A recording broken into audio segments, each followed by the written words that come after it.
오늘 우리 함께 보실 말씀은 로마서 10장 14절에서 15절까지 말씀 보도록 하겠습니다. 로마서 10장 14절에서 15절까지 우리 두 절의 말씀 한 목소리로 함께 읽어보도록 하겠습니다. 로마서 10장 14절에서 15절 말씀입니다.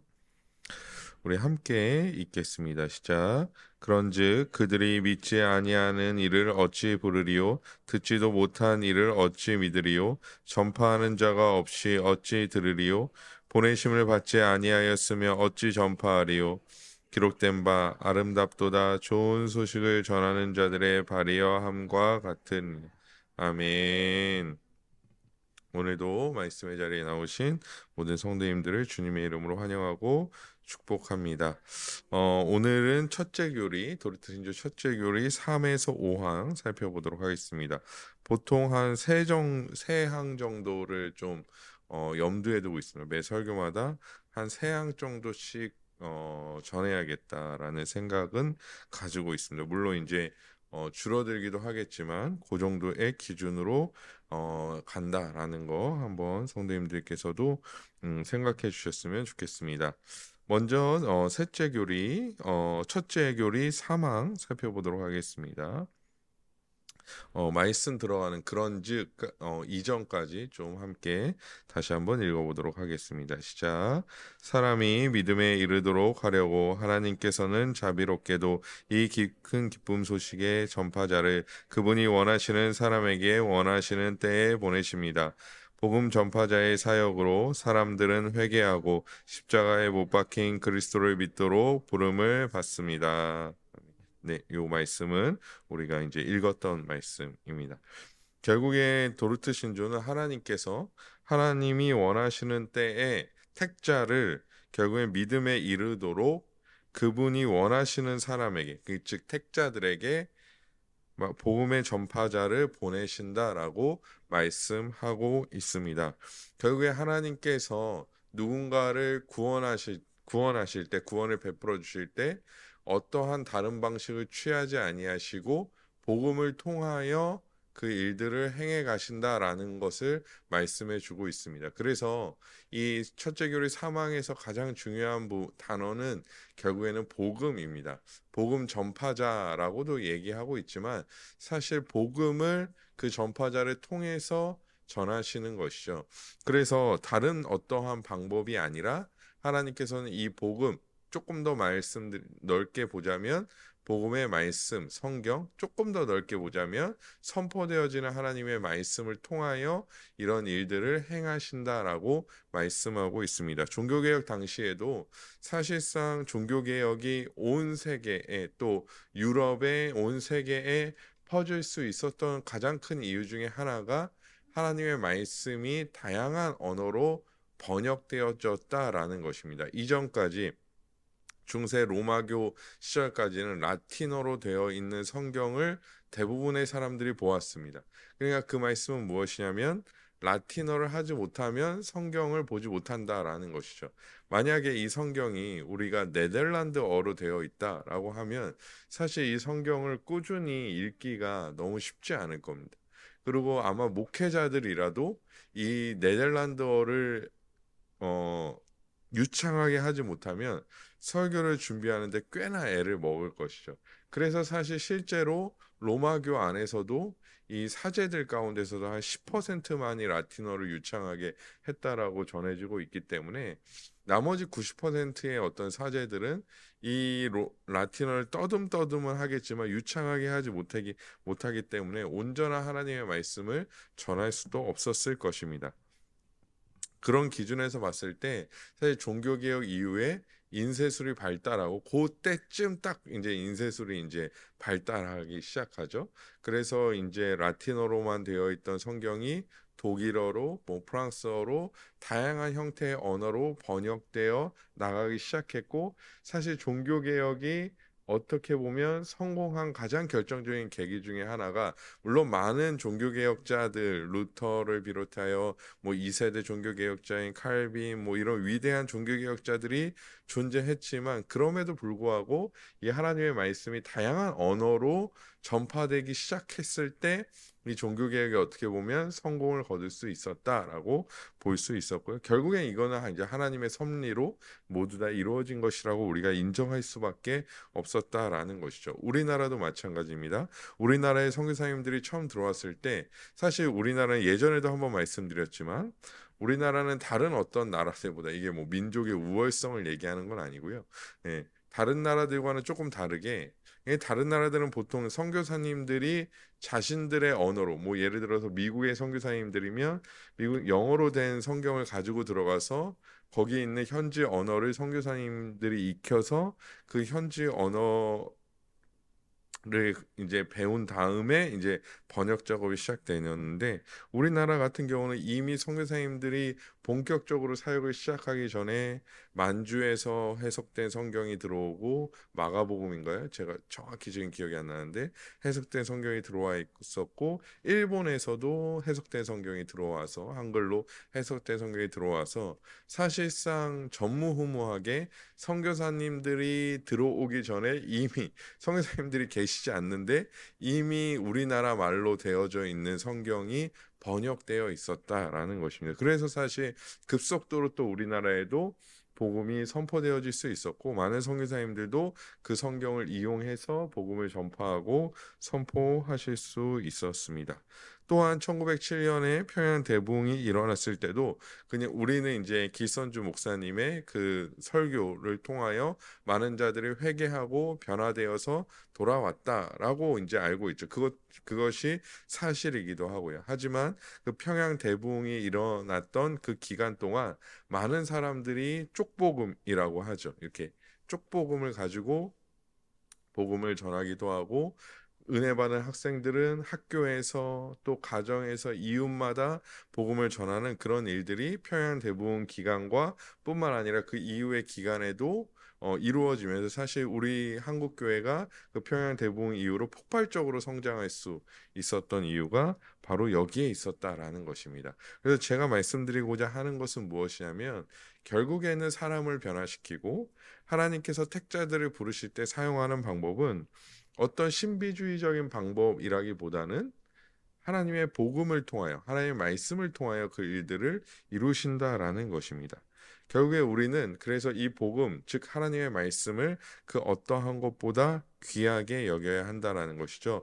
우리가 그래서 신앙고백서에서도 함께 말씀을 들었듯 성경은 충분성, 성경의 충분성이죠. 성경은 충분하다라는 것입니다. 즉 많은 사람들을 변화시키고 많은 사람들을 하나님께로 돌이키기에 이 성경보다 더 값진 것이 없다라는 것이죠. 아무리 뛰어난 인간이라 할지라도 이 성경의 모든 뜻을 완벽하게 이해할 수는 없으나 하나님께서는 이 말씀에 대한 충분한 말씀의 뜻을 우리가 알 수 있도록 계시하셨습니다. 그래서 이 복음을 통해서만 어떻게 보면 많은 택자들이 하나님의 백성들이 돌아올 수 있다라는 것이죠. 물론 선교지나 이런 데 보면 아주 신비적인 사건들이 일어나기도 합니다. 하지만 그들이 예수 그리스도를 믿고 궁극적으로 예수 그리스도를 구주라고 고백할 수 있는 방법은 무엇이냐면 말씀이 선포되어져야 한다라는 것이죠.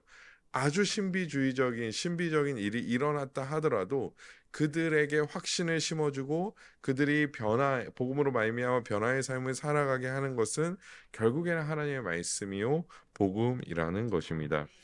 그렇기 때문에 우리는 이 복음을 하나님의 말씀을 그 어느 것보다 귀한 것으로 여기는 자들이 되어져야 할 줄 믿습니다. 그리고 또한 우리가 여기서 한번 정리하고 넘어가야 할 것은 복음 전파자입니다. 복음 전파자는 사실 이제 설교자를 이야기합니다. 누군가 교회로 데리고 올 수 있지만 사실은 그 사람을 변화시키는 것은 복음의 말씀이기 때문이죠. 제가 이전에도 한번 함께 읽었지만 디모데는 이렇게 사도 바울은 디모데에게 이렇게 말씀합니다. 디모데전서 5장 17절입니다. 함께 읽겠습니다. 시작. 잘 다스리는 장로들은 배나 존경할 자로 알되 말씀과 가르침에 수고하는 이들에게는 더욱 그리할 것이니라. 아멘. 이 사도 바울이 디모데에게 얘기하면서 잘 다스리는 장로들은 배나 존경할 자로 알아라라고 말씀하죠. 사실 이제 디모데는 어린 목회자였기 때문에 이런 어떤 조언들을 사도 바울이 디모데에게 해주고 있는 거죠. 우리가 잘 알다시피 너의 연수함을 업신여기게 하지 말아라, 이런 말씀도 이제 하는 거죠. 왜냐하면 디모데가 어리기 때문에 나이로 이제 이렇게 평가해서 그 사람의 이제 연소함을 업신여기게 되면 하나님의 말씀 또한 업신여기는 역효과가 발생하기 때문에 그런 얘기를 하듯이, 오늘 사도 바울은 디모데에게 잘 다스리는 장로들을 배나 존경해라 라고 말하고 있는 것이죠. 그런데 제가 말씀드리고 싶은 것은 이제 뒤에 부분인데요. 특별히 말씀과 가르침에 수고하는 이들에게 더욱 그리하라 라고 말씀하고 있습니다. 여기서 말씀과 가르침에 수고하는 장로들은 누구인가 하면 결국엔 목사들이죠. 지금으로 말할 것 같으면. 왜냐하면 목사도 이제 장로인데요. 가르치는 장로의 역할을 하는 그 이름을, 명칭을 이제 목사라고 부르는 것이고, 또 신방과 다양한 교회의 일들을 하시는 분들을 우리 지금 한국 교회에서는 장로님들이라고 부릅니다. 그런데 사도 바울이 뭐라고 말하는 것입니까? 말씀과 가르침에 수고하는 이들에게 더욱 그리하라라고 말하고 있습니다. 물론 제가 이전에 웨스트민스터 신앙고백서 할 때도 조금 왜냐면 제가 목사다 보니까 저를 배나 존경할 자로 여기십시오라고 말하는 것 자체가 사실 굉장히 어떤 한국적인 정서에서는 어울리지 않지만, 저는 이것이 교회 안에서 이루어져야 하고 또 충분하게 설정되어져야 한다라고 생각합니다. 왜냐하면 제가 이제 경험했던 일인데요. 예전에도 한번 말씀드렸는데, 신학대학원 이제 1학년에 딱 들어가면요. 그때가 이제 목회자들에게는 어떤 시기냐면 최고로 교만한 시기입니다. 최고점입니다. 무조건. 왜냐하면 이제 내가 신학대학원, 그 이제 선지동산이라고 부르거든요. 제가 왜 그렇게 부르는지 모르겠는데 선지동산이고, 또 총신은 약간 그런 게 있어요. 장자교단이고 선지동산이고 막 이거 좋은 거는 다 갖다 붙이는데, 성경에서 장자가 성공한 일이 없고 우리는 선지자가 아닌데, 그렇죠? 예. 그래서 최고점으로 좀 교만해져요. 왜냐하면 이제 그 열정이 아직 식지 않았고 하나님에 대한 그 뜨거운 사랑이 막 식지 않았는데 지식까지 막 들어오니까 막 그러면서 제일 많이 하는 게 뭐냐면, 채플에 이제 매일 채플이 있거든요. 매일 채플하러 온 목사님의 설교를 밥 먹으면서 평가합니다. 이 목사님은 좀 개혁주의적이지 않은 것 같아. 막 이런 얘기들을 이제 하는 거죠. 이 목사님 교회는 크신데 뭐 좀 그런 거 아닌 것 같아. 뭐 약간 이런 얘기들을 이제 밥 먹으면서, 또 이제 전사님들이랑 커피 마시면서 막 이런 얘기를 해요. 그런데 이제 배우다 보면요, 그런 것들이 얼마나 교만했다라는 것이 확 무너집니다. 확 깨져요. 목사님들이 어떻게 목회를 하시고, 또 어떻게 성도들을 돌보시고, 어떻게 말씀을 준비하시고, 배우면 배울수록 그런 것들은 이제 무너지게 되어 있죠. 결국에는 제가 방금 전에 예를 들었듯이 목사들에 대한 교만함은 결국에는 말씀을 업신여기게 만드는, 말씀을 가볍게 생각하게 만드는 어떠한 요소가 될 수 있기 때문이라는 거죠. 왜 제가 이렇게 말씀드리냐면, 사도 바울은 사실은 복음이 온전히 전파되는 것 외에는 관심이 없는 사람이에요. 그래서 자기가 어떠한 형편에 처하든지 복음만 온전히 전파된다면 자기는 상관없다라고 얘기하던 사람이죠. 그렇기 때문에 여기서 우리가 방금 전에 살펴봤던 베드로 전서의 말씀에서 말씀 전하는 자들을 너희가 더욱더 존경해야 한다라는 것은, 결국에는 말씀 전하는 자들의 권위를 하나님께서 막 다른 어떠한 성도들보다 더 높게 설정하셨기 때문이 절대 아니라는 거죠. 왜냐하면 더 높다라고 말하는 순간 계급화가 됩니다. 이 계급화는 어디서 했던 거냐면 로마 교회에서 했던 거거든요. 그러니까 천주교죠. 로마 교회에서 했던 거기 때문에, 이 로마 교를 개혁한 게 뭐죠? 개신교죠. 근데 만약에 목회자가 일반 성도들보다 더 높은 위치에 있다라고 말하는 순간 다시 로마교로 돌아가는 거예요. 교회는 계급화가 없죠. 만인 제사장입니다. 모두가 하나님 앞에 제사장으로 서는 거죠. 이게 종교개혁의 기치이기도 하고요. 하지만 그럼에도 불구하고 이 복음을 위해서 말씀을 우리가 합당하게 받기 위해서 합당하게 목회 사역을 감당하고 합당하게 하나님의 말씀을 선포하는 목사들에 대하여 존경할 자로 여겨야 한다라는 것이죠. 그래야지 우리가 말씀을 어떻게 합니까? 더 온전하게 받아들일 수 있게 된다라는 것입니다. 그래서 제가 이거 뭐 여담이지만 저는 진짜 교만했거든요. 1학년 때는. 신대원 1학년 때는 진짜 교만해서 맨 뒷자리에 앉았어요. 이유가 두 가지인데 첫 번째는 교만했었고 두 번째는 채플 끝나자마자 점심시간이거든요. 근데 이 총신이 멀어요. 채플 드리는 곳이랑 식당이랑 거의 한 300m 가야 되나요? 그래서 빨리 가서 밥 먹어야 돼서 그랬던 기억이 있는데요. 한 2학년 때부터는 그걸 깨닫고 가장 맨 앞자리에 앉아서 예배 드렸던 거, 맨 앞자리에 앉아서 그랬더니 이게 뭐 위치에 상관없이 마음이 문제겠지만 어떻게 됐든 더 은혜도 되고 또 더 하나님의 말씀에 가까이 갔던 것 같습니다. 근데 이제 그거 이제 차치하고요. 결국에는 목회자를 그렇게 여겨야 하는데 중요한 것은 무엇이냐면 말씀 전하는 자에게 그 공로가 돌아가는서는 안 된다라는 것입니다. 왜냐하면 말씀 선포자는 그가 아무리 성경에 부합하는 거의 완벽하게 부합하는 말씀을 전했다 할지라도 도구일 뿐이기 때문이죠. 요한복음 1장 23절에 보시면 이르되 나는 선지자 이사야의 말과 같이 주의 길을 곧게 하라고 광야에서 외치는 자의 소리로라 하니라. 아멘. 세례 요한이 자신을 뭐라고 얘기합니까? 소리라고 얘기하죠. 여러분, 세례 요한이라는 인물은 사실 우리 입장에서 보자면 굉장히 위대한 사람이죠. 대단한 사람입니다.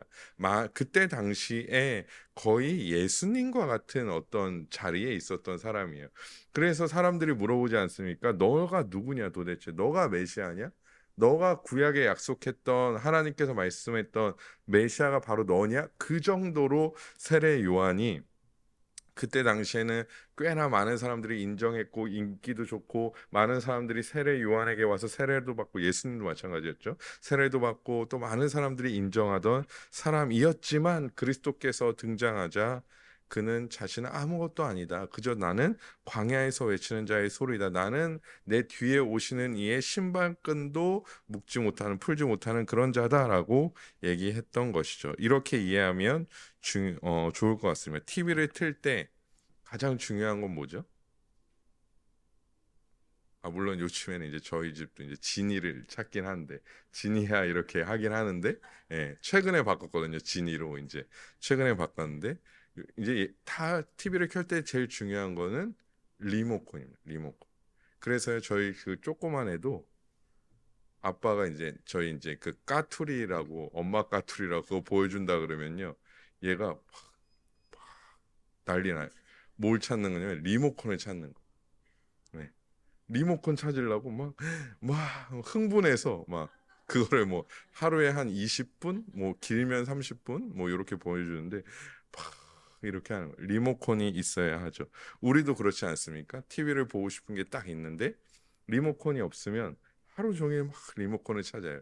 그런데 리모컨을 딱 이제 TV를 보려고 딱 킨 다음에 내가 리모컨을 잘라야지 하고 딱 놓는 사람들이 매우 드뭅니다. 리모컨으로 TV를 딱 키자마자 리모컨을 어떻게 하시죠? 그냥 소파에 그냥 또 던져 놓습니다. 예. 그리고 또 찾고 이게 그냥 계속 반복인 거죠. 저도 마찬가지입니다. 그런데 TV를 켰다고 해서 우리가 리모컨을 통해서 켰다고 해서 리모컨에게 공로를 돌리지 않죠. 내가 너 덕분에 TV를 켰어 라고 얘기하지 않죠. 마찬가지로 제가 도구라는 점을 강조하기 위해 예를 들었지만 복음 전파자인 설교자에게 공로를 돌리는 것은 마치 우리가 TV를 켤 때 리모컨에게 공로를 돌리는 것과 매우 유사하다라는 것입니다. 설교자는 절대 하나님이 아니고 하나님일 수 없습니다. 오류가 있을 수 있습니다. 설교하지만 틀릴 가능성이 있습니다. 이거는 제가 말하는 것이 아니라 많은 신학자들이 이것을 인정하고 있습니다. 교회는 오류가 있는데 그 오류의 근원지가 어디냐? 결국엔 설교다. 설교가 오류나기 때문에 교회가 오류날 가능성이 높다라고 얘기하고 있습니다. 아무리 책을 많이 찾아봐도 아무리 좋은 기초, 신학적 기초를 가지고 있다 할지라도 때로는 단어 하나라도 문장 하나라도 오류가 있을 수 있습니다. 그렇다고 모든 설교에 매 설교에 오류가 있다는 얘기는 아니고요. 어, 그 정도로 복음 전파자인 인간은 실수할 수 있고 오류할 가능성이 있다라는 것입니다. 때로는 자신의 감정과 생각에 치우쳐 복음을 전할 때도 있습니다. 그렇죠? 그것이 이제 사람이죠. 제가 뭐 예를 들어서 저희는 진짜 안 싸우지만 진짜 안 싸웁니다. 예, 제가 굳이 강조하는 이유는 혹시나 제가 이제 저희 와이프랑 좀 이제 수요 예배 전에 싸웠다라고 생각해 봅시다. 그럼 제 감정이 어떨까요? 좋지 않겠죠. 그러면 설교도 그것이 무조건 영향을 끼치게 되어 있습니다. 제가 교회 오다가 누가 저희 차를 교회 차를 뒤에서 쿵 박았다고 생각해 봅시다. 그러면 저는 거기에 신경 쓸 거예요. 거기에 몰입돼서 설교를 망쳐버리게 될 수도 있습니다. 이만큼 인간은 연약하고 목사도 인간이기 때문에 그 연약함 앞에서 예외가 될 수 없다라는 것이죠. 그런데 로마교는 교황과 사제에 대해서 신적 권한을 부여했습니다. 교회가 있는 곳에 교황이 있는 것이 아니라 교황이 있는 곳에 교회가 있다라고 얘기했습니다. 그리고 그들은 자신의 교리들을 완성시키기 위해 결국에는 교황의 무오를 주장하고 있죠. 교황권은 하나님의 권세와 동일했고 결국에 그래서 교황이 천국 갈 자들을 택하는 그런 아이러니함도 빠지기 시작했습니다. 예수 그리스도의 중보로 말미암아 죄 사함을 받는데 교황이나 사제가 죄를 사해 주는 일들이 로마교 안에 발생했다라는 것이죠. 종교개혁은 이러한 교황이 신성시되는 것을 철저하게 반대했습니다. 그래서 아까도 말씀드렸듯이 로마 교회의 계급주의를 타파했죠. 계급주의가 뭐냐면 교황과 사제는 더 높은 곳에 위치한다라는 것입니다. 그래서 십계명 같은 거 있지 않습니까? 십계명도 사실 로마교 안에서는 이 계명을 꼭 지켜야 되는 사람들이 누구냐? 교황과 사제들이라고 생각했어요. 그러니까 일반 성도들은 십계명을 지식적으로 알거나 아니면 희미하게 정도만 지키면 되지 꼭 모두 다 지킬 필요는 없다라고 얘기했습니다. 하지만 교황과 사제에게는 꼭 지켜야 한다라고 얘기했죠. 그러면 이제 성도들 입장에서는 좋습니까? 안 좋습니까? 좋죠. 예. 아니, 이거 지켜야 되는 줄 알았는데 아니라고 하니까 예. 뭐 이런 거죠. 막 60km 익숙하게 이제 다니는 도로는 내비게이션 안 켜고 달리시잖아요. 근데 어느 날 이제 딴 거 신경 쓰다가 60km 제한 속도에 있는데 80으로 슝 지나갔습니다. 예. 그러면 마음 안에 이제 또 범칙금 내야겠네. 이러는데 갑자기 어느 날 또 하루 있다가 그 길을 딱 지나가는데 CCTV가 떼어져 있는 걸 발견했어요. 그러면 어떨까요? 마음이 너무 좋죠. 예. 야, 너무 좋다. 마찬가지로 일반 성도들은 너희들은 슬슬 지켜도 돼라고 얘기했습니다. 성도들은 좋아하죠. 근데 교황과 사제에게는 엄격하게 지키기를 요구했습니다. 그런데 이것이 좋은 것이 아니죠. 왜냐하면 교황과 여기에는 뭐가 깔려 있냐면 교황과 사제는 일반 성도들보다 더 높은 위치에 있다라고 생각해서 더 높은 위치에 있는 사람에게 더 많은 의무와 그 의무와 더불어 권한도 같이 부여한 것이죠. 그러니까 이것은 그냥 나 안 지켜도 된다. 나는 사제가 아니니까 안 지켜도 돼라고 좋아할 것이 아니라는 것이죠. 계급주의를 명확하게 보여주고 있는 것입니다. 그래서 목사도 결국에는 계급화해서 일반 성도들보다 더 높이 어, 도서는 안 된다라는 것이죠. 물론 이런 경우가 한국 교회 안에서는 매우 흔치 않은 일이긴 하지만요. 예, 왜냐하면 저희 이번 제가 바빙크 월요일에 배우는 교수님이 원래는 저기 대구 쪽에서 이제 꽤나 큰 교회 목회를 하셨어요. 근데 제가 이제 그분이 제가 알기로는 7년인가 몇 년 하다가 이제 사임하셨는데 결국에는 이제 장로님들과의 어떤 그런 목사님은 더 막 더 많이 가르쳐야 되고 더 많이 알아야 되고 막 더 뭐 해야 되고 근데 이제 장로님들 너무 그게 힘드니까 이제 요게 맞지 않았던 것 같아요. 그래서 이제 지금은 이제 오셔서 학교로 들어오셔서 가르치는 일을 하고 있는데요. 사실 이제 뭐 이거는 그냥 너무 낮게 여겨서도 안 되고요. 높게 여겨서도 안 되고 항상 성도들과 동등한 위치에서의 목회자로서 여겨야 하지만 그럼에도 불구하고 말씀을 맡은 자이기 때문에 존경할 자로 여겨야 한다라는 것입니다. 특별한 사명을 맡아 배나 존경을 받아야 하지만 그렇다고 해서 목사가 하나님의 권한을 잡고 흔드는 자는 아닙니다. 목사의 권위는 말씀이 부여했죠. 목사의 권위는 목회자라는 타이틀에 있지 않습니다. 그래서 제가 늘 이거는 조금 너무 이렇게 보수적인 신학이라고 얘기할 수 있을지 모르겠지만 저는 늘 얘기합니다. 설교 아니면 설교 안 하면 목사 아닙니다. 저는 늘 그렇게 생각하고 하고 있습니다. 그러면 저도 이제 그런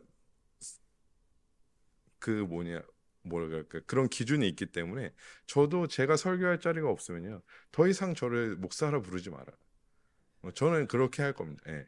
왜냐하면 내가 설교하지 않는데 왜 내가 목사인가? 예. 설교하지 않으면요 목사라고 부를 수 없죠. 왜냐하면 말씀을 전하는 권한을 말씀이 목사에게만 부여했기 때문입니다. 그래서 존경은 받되 숭배를 받아서는 안 된다라는 것이죠. 그렇다고 가볍게 여겨서도 안 됩니다. 중요한 것은 복음에 기초한 말씀의 선포이기 때문입니다. 복음을 이용해서 말씀을 선포하는 것이 아니라 성경에 나온 복음을 전하는 것이 말씀 맡은 자들이 해야 하는 일들입니다. 그럼 사람을 변화시키는 것은 결국에는 말씀 전하는 자가 사람을 변화시키는 것이 아니라 복음의 말씀이 사람을 변화시킵니다. 오직 복음의 말씀이 우리에게는 가장 중요한 것이죠. 우리는 이 자리를 너무 많은 것에 내어줍니다. 그런데 이것은 신학적 논리에 의해서도 설명이 가능합니다. 하나님은 자신의 택하신 백성을 하나님의 때에 부르신다고 도르신조에서 말하고 있습니다. 우리는 이것을 소명이라고 부르죠. 그러니까 뭔가 일을 맡기기 위하여 하나님께서 부르셨다라는 것만이 소명이 아니라 하나님께서 택자들을 복음의 말씀을 통하여 부르시는 것도 소명이라고 부르는데요. 이 소명, 즉 부르심에는 두 가지가 있다라고 신앙고백서에서 말씀드렸죠. 첫 번째는 어떤 부르심입니까? 외적 부르심입니다. 예, 당연히 기억을 이제 못하실 수 있기 때문에 외적 부르심입니다. 외적 부르심은 뭐냐면 일반적인 선포 안에서 듣는 거예요.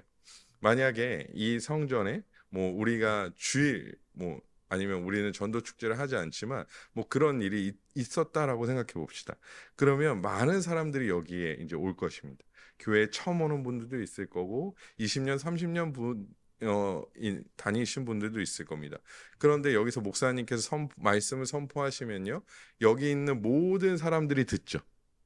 이것을 외적 부르심이라고 말합니다. 그러니까 모든 사람들이 그 외적 부르심에 노출되어져 있는 거죠. 우리 지하철에 요즘에는 많이 없지만 길거리에서 복음 전하시는 분들, 저희 집 근처의 시장에서도 그 건널목에서 이제 복음 전하시는 분이 있더라고요. 목사님이신 것 같아요. 느낌에. 예.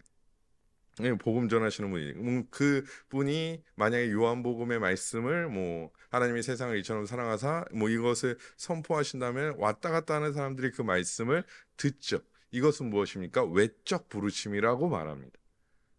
외적 부르심은 필요할까요? 필요하지 않을까요? 무조건 필요합니다.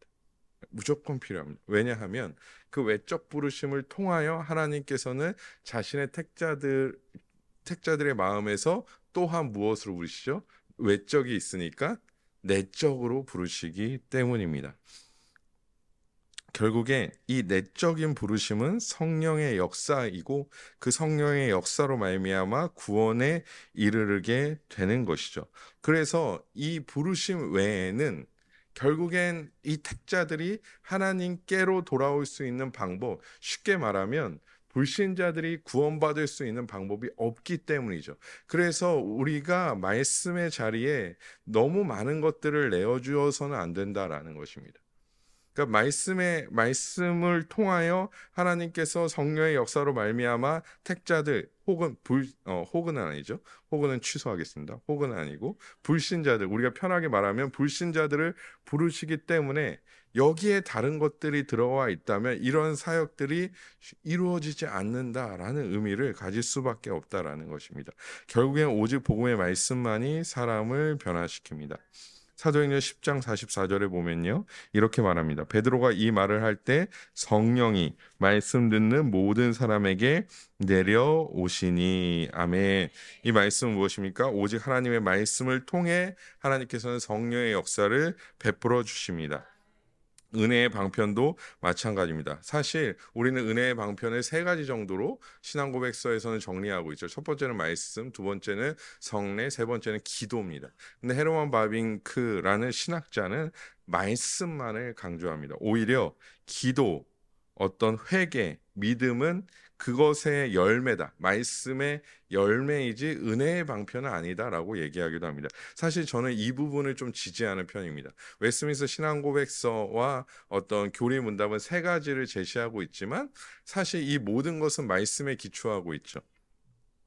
왜냐하면 말씀의 방점이 있기 때문입니다. 우리가 지난주에 성례를 이제 세례와 지난주엔 세례, 지난주에는 성찬, 이번 주죠. 어떻게 보면 성찬을 했는데요. 결국에 그 성찬에서 가장 중요한 건 무엇입니까?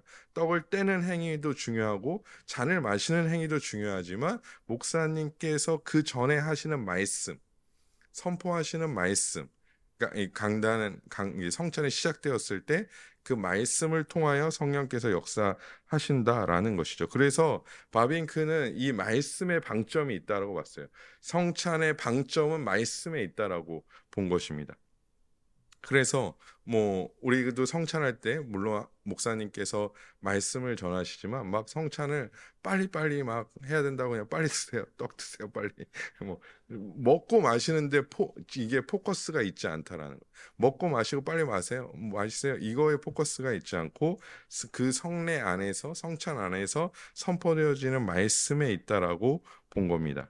결국에는 성경에서도 말하고 있듯이 믿음은 들음에서 나기 때문이죠. 그러기에 우리는 믿지 않는 자들을 변화시키기 위하여 어떻게 해야 합니까? 말씀의 자리로 인도해야 합니다. 그들은 이 복음의 말씀을 듣고 변화되기를 소망해야 한다라는 것입니다. 성령의 역사를 기대해야 합니다.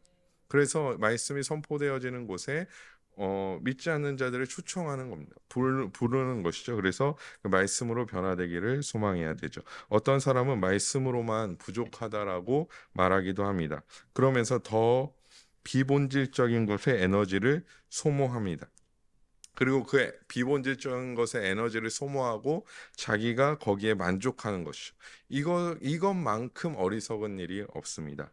말씀으로 충분합니다. 성령은 말씀을 통해 역사하고 성령은 늘 말씀을 지지하고 있기 때문입니다.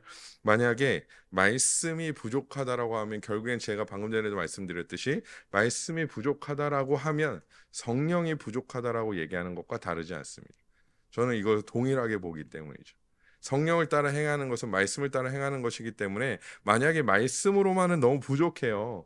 이 사람을 변화시키는데 말씀으로 부족하니까 다른 여러 가지 것들이 교회 안에 필요합니다. 사람을 변화시키려면 이렇게 얘기한다면요. 그거는 말씀의 충분성과 성령의 역사를 아주 업신여기는 교만함의 말이라는 것을 우리는 깨달아야 합니다.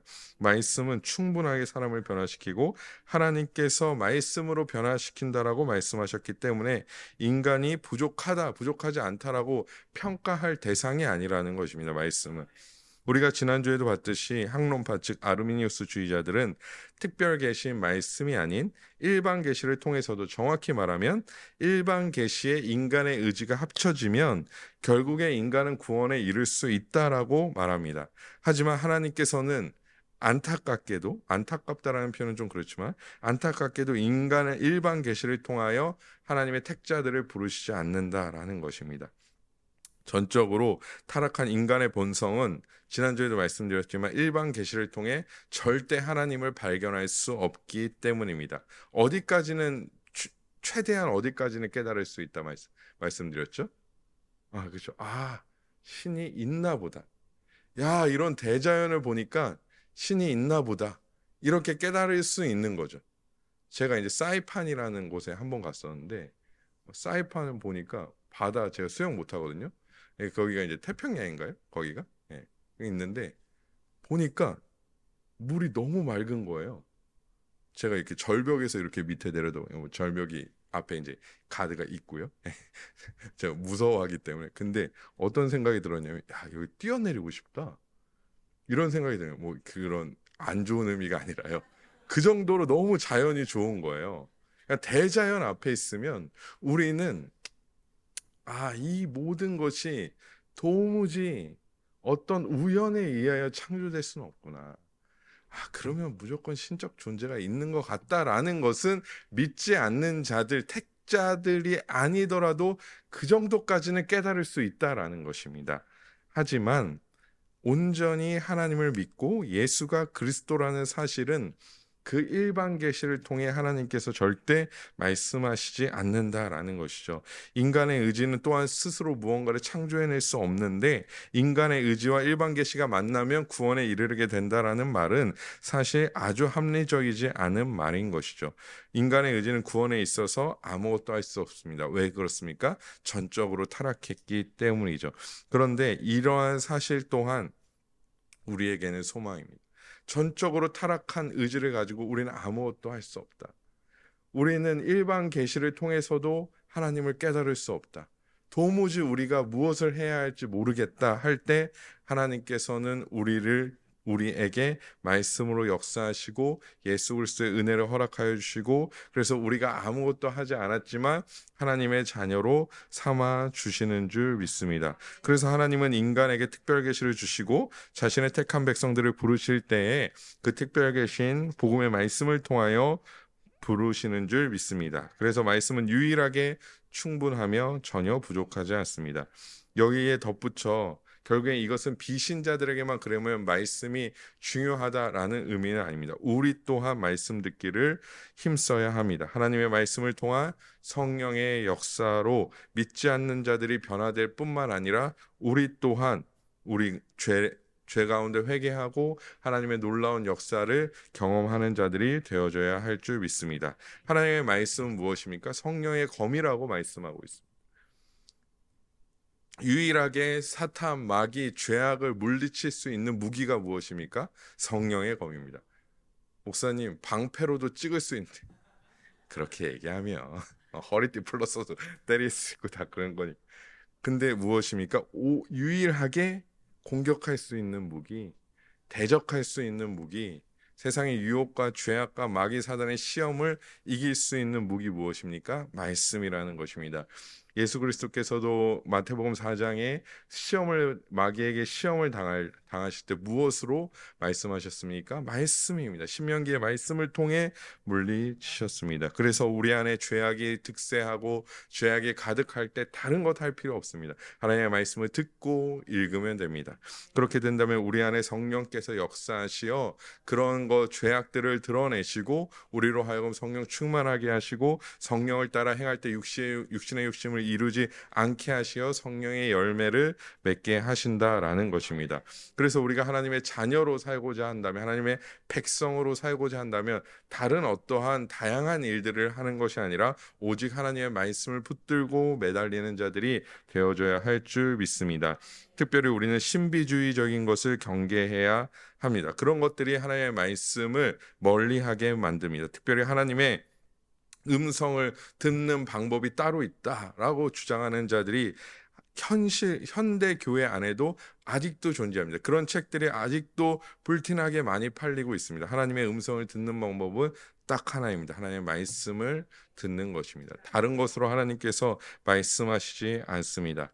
조금 교만하게 들리실지는 모르겠지만 특별히 또한 외적으로 보여지는 것에 우리는 보여지는 것을 집착하는 행위를 멈춰야 합니다. 그런 것들은 말씀을 하찮은 것으로 여기기 때문입니다.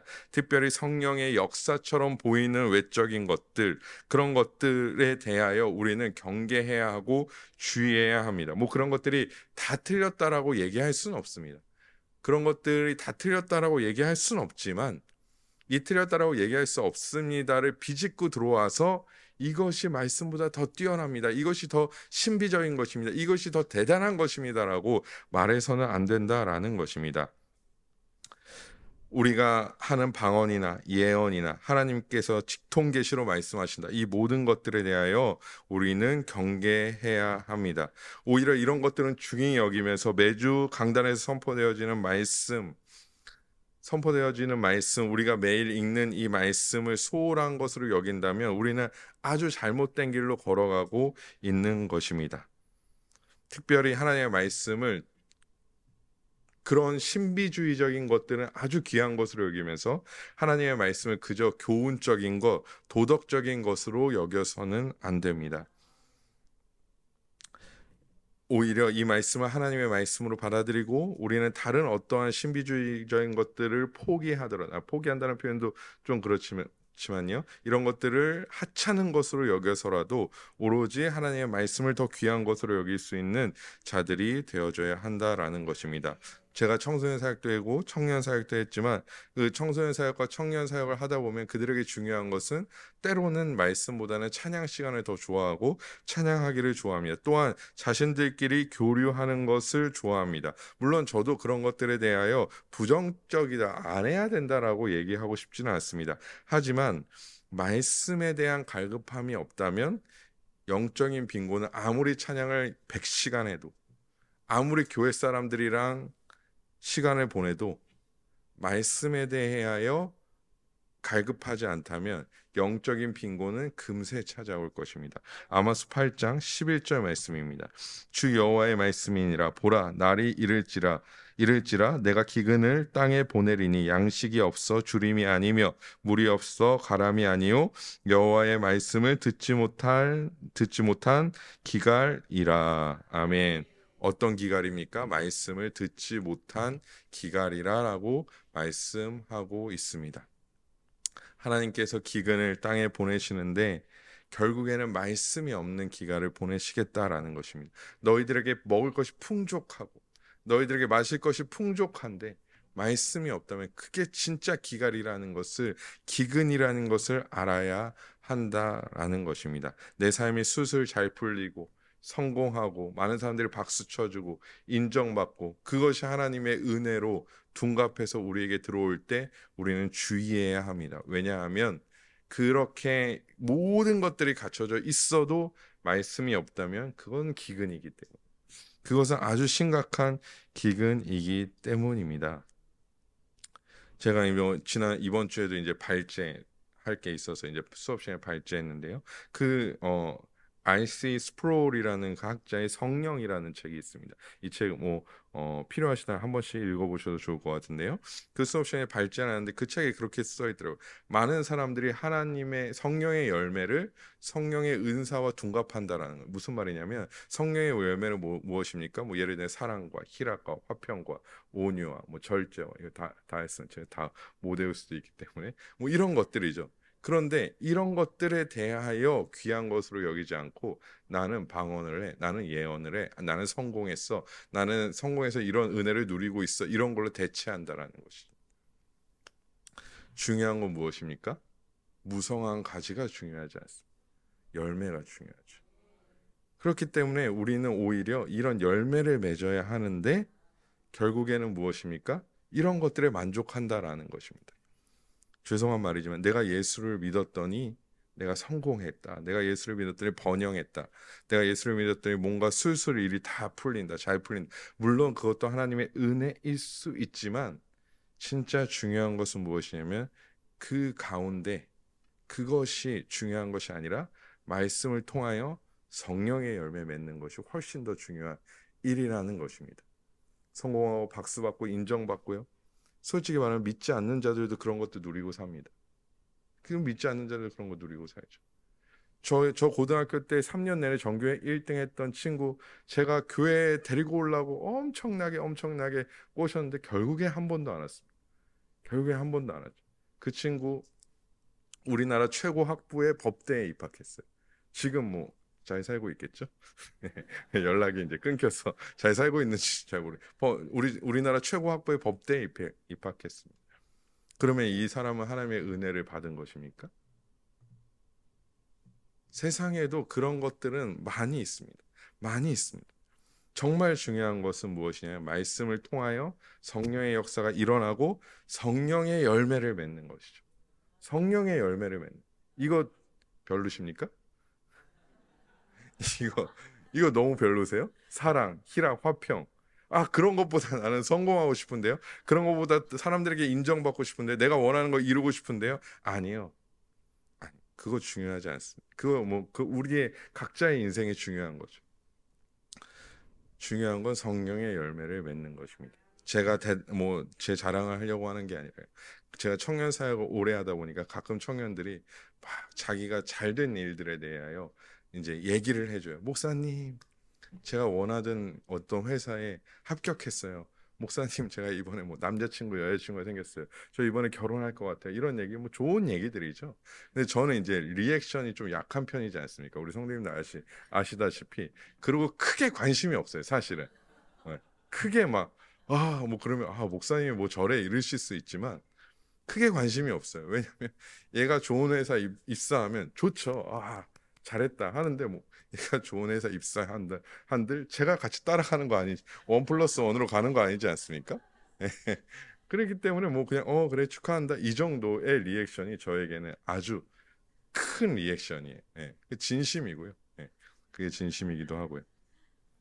그런데 목회자들은 아마 우리 담임 목사님도 마찬가지겠지만 성도가 정말로 느리지만 저도 느리지만 정말로 느리지만 하나하나 성령의 열매를 맺어갈 때 하나님은 그리스도 안에서 자라나서 작년보다 올해 조금 더 큰 열매를 맺을 때 조금 더 풍성하게 열매를 맺는 그런 삶을 볼 때 무엇입니까? 더 기쁘고 더 감사하고 더 감격한 것이죠. 결국엔 무엇입니까? 우리가 중요하게 여겨야 하는 것은 단순히 이 땅에서 성공과 만족과 유익이 아니라 그런 것에 말씀의 자리를 대해주는 것이 아니라 말씀으로 말미암아 성령의 역사로 성령의 열매를 맺고 살아가는 것, 그것을 소망해야 한다는 것이죠. 이 모든 것이 무엇으로밖에 이루어지지 않습니까? 오직 하나님의 말씀으로 이루어지는 줄 믿습니다. 진리가 아닌 말씀의 성령은 절대 역사하시지 않습니다. 번영적인 이야기를 한다거나 성공 스토리를 얘기한다거나 긍정의 힘이나 뭐 잘 되는 것 이런 것들을 얘기할 때 저는 선언하건대 그런 진리가 아닌 말씀에는 성령은 역사하시지 않을 겁니다. 도덕적인 깨달음을 줄 수 있고요. 마음의 감동은 줄 수 있을 겁니다. 하지만 그런 일들은 결국엔 도덕적인 깨달음과 같은 것들은 결국 외적으로 내가 무언가를 해야 할까에 더 집중하게 만든다라는 것이죠. 하지만 하나님의 말씀은 하나님의 온전한 말씀의 선포는 결국에 사람을 변화시키고 온전한 하나님의 뜻대로 하나님의 백성들을 살게 하며 성령의 열매를 맺게 한다라는 것입니다. 그러기에 우리는 오로지 하나님의 말씀을 듣고 말씀대로 행하기를 힘쓰고 그 안에서 성령의 역사로 말미암아 성령의 열매 맺는 자의 삶을 살아가야 할 줄 믿습니다. 다음으로 4항과 5항을 잠시 살펴보도록 하겠습니다.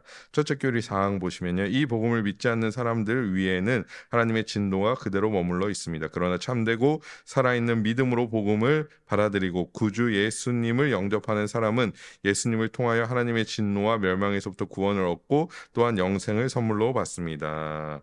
복음을 들은 사람의 일부는 하나님의 진노에 머물러 있고요. 일부는 영생을 선물로 받게 됩니다.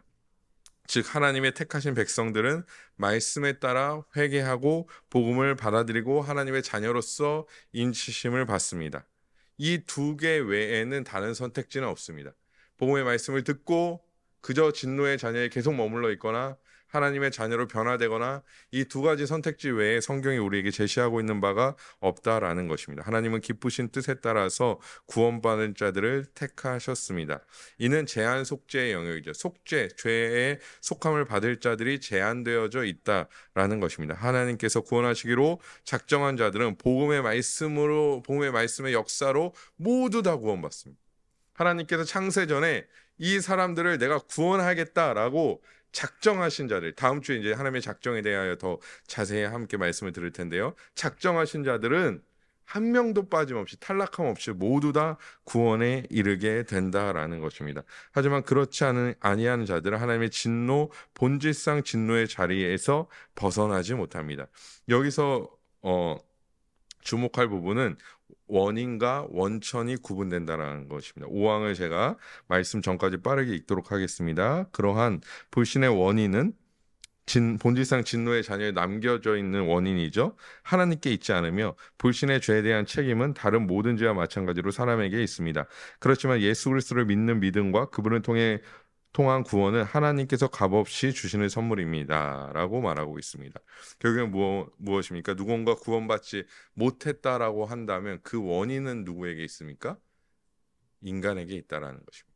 예수께서 구원하시지 않았고 하나님께서 택하시지 않았기 때문이 아니라 인간의 죄에 있다라는 것이죠.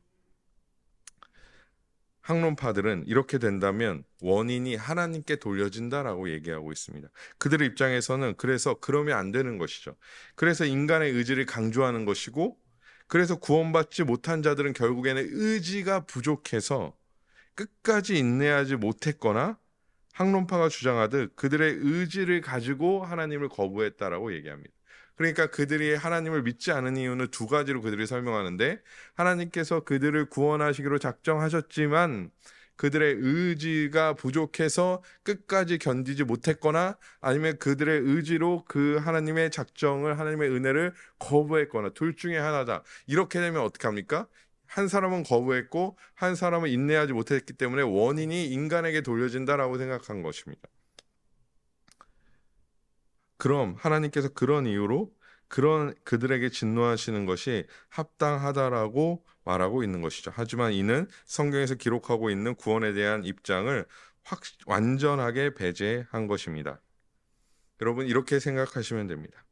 우리는 왜 구원받았습니까? 우리가 잘나서 뛰어나서 대단해서? 아니죠. 우리가 아직 죄인 되었을 때 구원받았죠.